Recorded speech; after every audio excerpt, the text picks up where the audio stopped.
Notes on Shiva Panchakshara Stotram.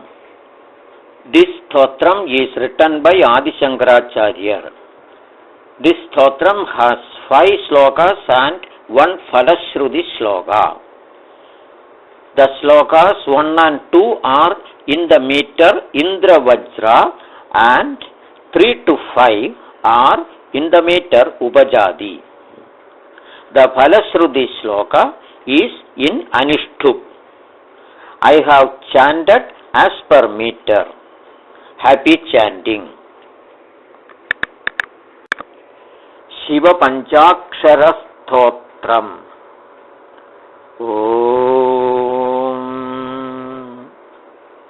Nagendraharaya Trilojanaya Bhasmangaragaya Maheshwaraya Nityaya Shuddhaya Digambaraya Tasmai Nakaraya Namah Shivaya Mandagini Salila Chandana Charchitaya Nandishwara Pramadhanadha Maheshwaraya Mandara Pushpa Bahu Pushpa Supujitaya Tasmai Makaraya Namah Shivaya Shivaya Gauri Vadanaravinda Suryaya Dakshadwaranashakaya Shri Nilakandhaya Vrishadhvajaya Tasmai Shikaraya Namah Shivaya Vasishta Kumbhodbhava Gaudamarya Munindra Devarchida Shekharaya